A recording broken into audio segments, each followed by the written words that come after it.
artefatos brilhosos e estranhos no meio dos seus jogos, o driver parou de responder sem aparente explicação. Seu monitor não dá vídeo de jeito nenhum. Assistência técnica e reparo de placas de vídeo, placas mães, notebooks e componentes de hardware em geral na GTEC Informática. Orçamento sem compromisso e links na descrição.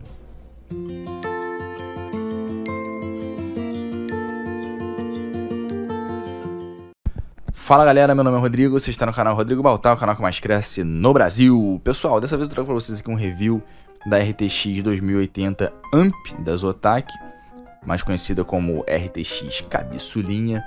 Placa enviada pela Terabyte, fortalecendo mais uma vez a parceria aqui no canal. E esse modelo aqui especificamente é um dos modelos mais em conta de RTX Cabeçulinha que você encontra aqui no mercado brasileiro, cerca de R$ 4.300. Um preço já bem proibitivo, na minha opinião, para uma placa de vídeo que não consegue rodar, por exemplo, o Red Dead e nem o God of War 4, né?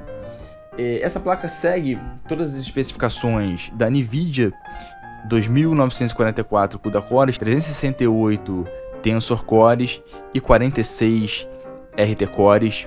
A NVIDIA vem com um slogan de Graphics Reinvented, né? Coisa que ainda não aconteceu, porque nenhum jogo que suporta as tecnologias de DLSS, né, Deep Learning, Super Sampling e também Ray Tracing em tempo real foram apresentados ao mercado. A gente teve aí o Battle, que atrasou, o Final Fantasy, que parecia que ia ter ali um suporte ao Ray Tracing, e também o Shadow of Tomb Raider. Nenhum deles apresentaram até agora a feature de Ray Tracing, né?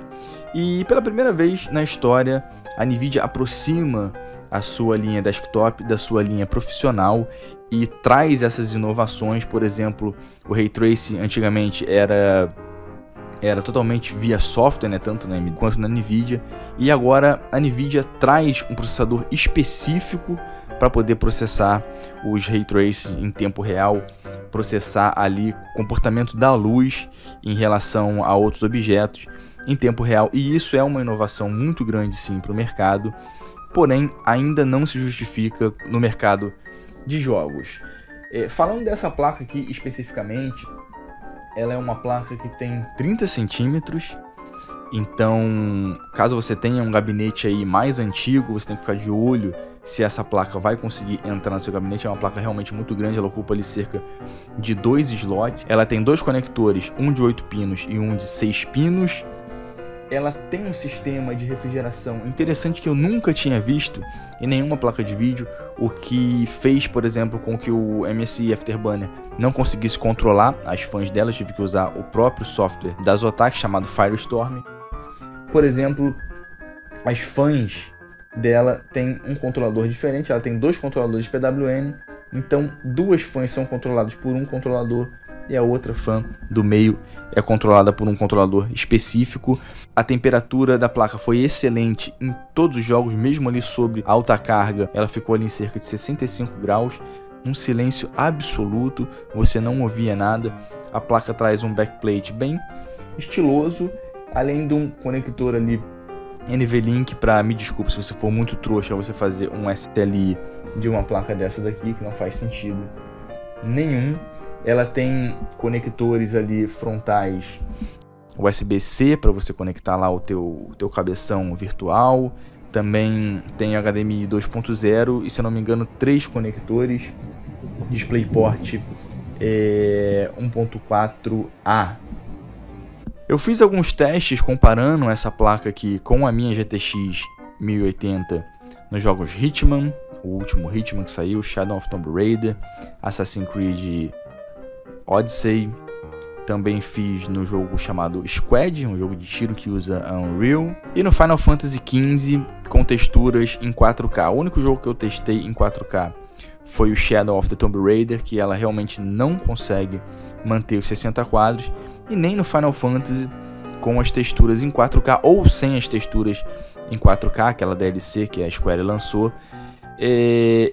Eu não consigo recomendar essa placa aqui para o 4K, e infelizmente eu não consigo recomendar que você monte um computador atualmente pensando no 4K. Ainda não é possível você falar de custo-benefício em relação ao 4K no PC. Para mim o sweet spot entre qualidade e desempenho ainda é o 1440p, porém você não encontra tantos modelos de monitores no mercado hoje em dia com essa resolução.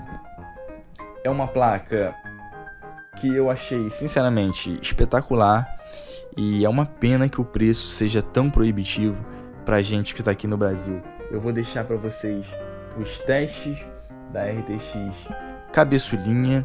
Eu espero que vocês gostem, curtam o canal aí e compartilhem o vídeo caso vocês achem interessante. Deixe o comentário de vocês, lembrando que vocês têm direito de discordar de absolutamente tudo que eu falo aqui. Essa é só a minha opinião. Então, um grande abraço para vocês e vamos lá para os testes.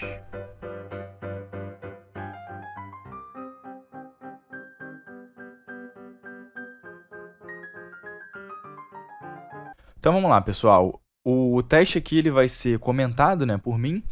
A única diferença do hardware aqui é o meu computador, o Ryzen 2700, rodando a 4000 ali, 16 GB, 3200. A única diferença é realmente a placa de vídeo. Vocês podem ver aqui que a 1080 está rodando a 2050 MHz, enquanto a 280 cabeçulinha está rodando em 2025 MHz. E existe uma grande diferença aqui, por exemplo, na memória, né? Que a memória DR6 ela é capaz de atingir ali 7000 MHz com clocks efetivos, né? Como ela é uma SGRAM DDR, ela chega lá num total de 14.000 MHz e uma banda de 448 gigabits por segundo. Então, isso dá uma certa diferença aqui também. A largura de banda de 256 bits em ambas. Mas vamos ver se essa diferença se confirma na prática, né? Então, vamos lá rodar aqui o Assassin's Creed, que é um jogo que eu tenho bastante quedas, né? Embora eu trave ali com 60, ele fique bom em ambas as placas. Eu sinto que existe uma queda em ambas, viu ali que ambas foram ali a 50 quadros. A 1080 foi a 49 e a 280 foi a 50 quadros. Mas quando se estabiliza ali mais ou menos, você consegue ver uma diferença de cerca de 10 quadros, né? Tirando, claro, os quadros da gravação, aí 5, 6 quadros da gravação. E outra coisa também que você pode ver é a temperatura. Olha a temperatura aqui, 58 graus na 2080 e 70 graus na MSI Armor. É uma diferença considerável de temperatura. A fan rodando a 80% na 1080, enquanto a da 2080 a fan está rodando em cerca de 30% ali no padrão. É uma diferença bem grande, né? Embora em 80% a MSI também não faça tanto ruído assim. É uma diferença grande de temperatura, né? São quase, sei lá, são 10, 12 graus ali de diferença. Então, o desempenho de ambas em 1440p é satisfatório. E o desempenho em 4K das duas deixa a desejar. Por isso eu acabei nem testando em 4K. Porque a conclusão que eu cheguei foi que essa placa não é uma placa para 4K, infelizmente. Esse jogo aqui é o Hitman. Então a gente pode ver ali que para fazer... Pode ver que rola um gargalo, né, da CPU aqui, do sistema, ou da engine. Rola um gargalo de fato aqui.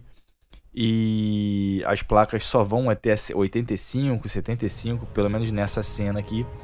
Agora subiu ali para 98, 96. E agora aqui também é interessante uma coisa para a gente comentar. Por exemplo, 93 quadros na 1080 e 91 quadros na 280. Sendo que a 280 ela precisa só de 61% de uso para conseguir os 91 quadros, né? Enquanto a 1080 precisa de 12% a mais, né? A temperatura aqui, 10 graus de diferença. E eu não consigo ver se isso se reflete no consumo da placa, né? Porque eu não tenho Valtinho para testar. Mas provavelmente sim. Essa placa chega a puxar 240 watts em full load, pelos testes que eu vi na internet, esse modelo específico da AMP, enquanto a GTX 1080 tem ali um TDP de 185 watts, né, pela Nvidia, e eu não lembro sim especificamente quanto ela chega a puxar da fonte, mas não deve passar muito de 200 watts não, enquanto a 280, embora tenha um TDP de 225, ela chega a puxar ali 240 Valters da fonte. E o desempenho aqui nos jogos, na minha opinião, não justifica o dobro do preço não, entendeu? Você encontra uma 1080 hoje em dia por cerca de R$2.000, R$2.500, garimpando aí 2.200, você encontra usada. Enquanto essa placa aqui, a AMP, ela tá cerca de 4.300. Caralho, é muita grana. É muita grana. E, pô, 112, pô, 144 competitivo. É loucura, né? Parece loucura. Sendo que ambas as placas não rodam a porra do Red Dead Redemption 2 e nem o God of War 4. Então, às vezes faz mais sentido você comprar 4 PS4 Pro para fazer um raid de PS4 Pro e ver se aquela porra passa a rodar 60 quadros, né? Porque também jogar em 30 quadros é ridículo. Mas, na minha opinião, não vale tão a pena assim você gastar tanta grana para ter ali 15 quadros de diferença. Em alguns jogos, a diferença é maior. Vamos lá, Final Fantasy agora. Final Fantasy com texturas em 4K. Eu baixei lá 80 GB do jogo, depois baixei mais 70 GB de textura. E esse aqui é o resultado. Na minha opinião, bem semelhante. Quer dizer, tá tudo no máximo e só o Hellworks está ligado. Os outros efeitos da Nvidia estão desligados. A diferença ali, mais uma vez, se repete, cerca de 10 quadros para ambas as placas, e você adiciona ali também aqueles quadros da gravação. Olha a diferença de temperatura.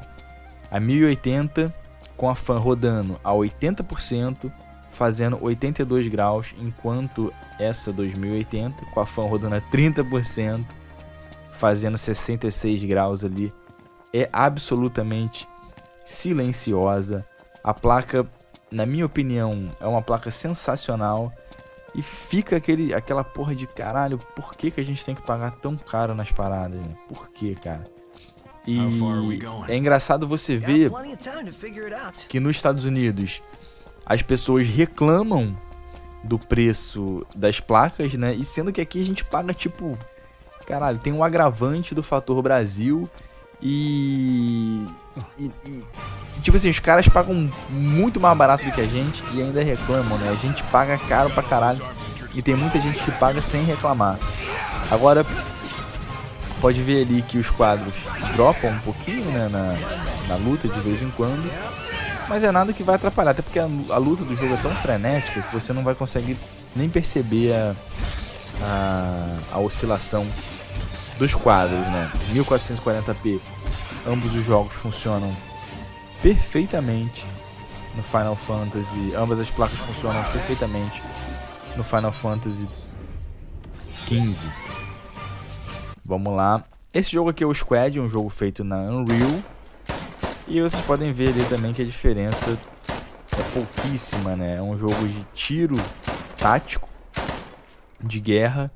E para quem acha que realmente faz diferença você jogar 150 quadros, né? Que eu já expliquei aqui que não faz diferença nenhuma. Principalmente se você tem um monitor 60 Hz. Mas ali é um jogo que está fazendo cerca de, sei lá, 150 quadros nas duas placas. Quando você abre o ambiente, você vê que a 2080 ela consegue ali ter uma quantidade de frames maior, mas na minha opinião nada que justifique 2 conto a mais. São R$2.000 a mais. Dá pra você tipo comprar duas quase 1080 e fazer um SLI daquele bem trouxa, pra ficar fazendo aí a mesma quantidade de FPS que, sei lá, que uma 1080 Ti, porque os jogos têm um suporte bosta, né? Então esse jogo aqui é um jogo que eu tô achando interessante, o Squad. E eu pretendo trazer aqui pro canal até para os inscritos me ensinarem a jogar ele. Porque eu realmente não sei. Não sei. Então, agora aqui a gente tá em 4K. Com Rise of the Tomb Raider, quer dizer, 1440p. Essa placa sobra. 1440p. A placa sobra. O Assassin's Creed ali tem umas quedas. Assassin's Creed é Assassin's Creed, né? A gente não pode levar muito em consideração. Mas nos jogos que exigem poder de placa de vídeo mesmo, que é o caso do Rise, do Shadow of the Tomb Raider, sobra em 1440p e falta em 4K. Por isso que eu fiz o teste dele aqui em 4K. Você vê que ela tá lá em 99% a placa e entregando ali 35 quadros com tudo no máximo. Mesmo você diminuindo a qualidade, só no médio você consegue 60 quadros em 4K. Então o cara que quer jogar em 4K no PC é um cara muito insistente, sim. É um cara muito insistente, sim. Ele vai comprar uma 2080 Ti, vai jogar esses jogos aqui, o Tomb Raider, vai jogar o Tomb Raider, vai jogar Assassin's Creed. E no próximo Tomb Raider, o próximo Assassin's Creed, ele já não joga mais em 4K. Então não faz muito sentido você ficar correndo atrás do 4K. Nesse momento você vai gastar muito e eu acho que você não vai ter tanto benefício assim, porque você vai ter que diminuir gráficos e tal. E na minha opinião, não vale nem um pouco a pena. Não vale nem um pouco a pena. O Tomb Raider, pra mim, é o jogo que tem um gráfico mais bonito, sem dúvida. Hoje em dia, né, eu não joguei o God of War, eu joguei muito pouco e não achei o gráfico isso tudo. Não joguei o Red Dead Redemption 2, né, tem muita gente que fala que o gráfico é muito legal, mas eu acho difícil que consiga barrar o Tomb Raider, até porque o Tomb Raider é um ambiente fechado, né? Então você não precisa de tanto poder de processamento assim, mas placa de vídeo é um jogo que puxa muito, é o jogo que puxa mais da placa de vídeo hoje em dia. É o Shadow of the Tomb Raider, que é um jogo maneiro e eu ainda não zerei. Eu tô na metade do jogo e ainda não zerei. E mais aqui pra frente a gente tem o Final Fantasy em 4K, que a placa também não foi suficiente para conseguir alcançar os 60 quadros. Você pode ver ali que por conta das texturas, praticamente toda a memória de 8 GB da placa está sendo usada. E a quantidade de memória RAM que o jogo puxa, ó. 13 GB de RAM, não tinha nada aberto, Chrome não estava aberto. Era só o Final Fantasy. E pra ser sincero, eu não achei que eu achei que essas texturas em 4K é babaquice, não faz tanta diferença assim. Não vale a pena instalar essa porra, nem baixar, porque a diferença é muito pequena. E você vê ali que os quadros dropam ainda mais, né, no momento da luta. Infelizmente não é uma placa pro 4K, não é uma placa pro 4K. É uma placa muito cara, muito cara. A diferença dela para 1080 é uma diferença muito pequena, na minha opinião, uma diferença de 10 quadros para uma placa que custa o dobro. Então, eu espero que vocês levem em consideração o que eu passei para vocês aqui, né? E pensem bastante antes de investir o dinheiro de vocês. Vocês sabem que eu falo sobre investir aqui em computador, né? A não sei que seja o seu trabalho, não vale a pena. Mas vocês pensem bastante aí antes de gastar o dinheiro suado de vocês numa placa de vídeo que promete reinventar os gráficos e até agora a gente não viu absolutamente nada disso. Então, 24 quadros ele chegou a fazer. Um grande abraço. Até a próxima. Se gostou, se inscreve no canal aí.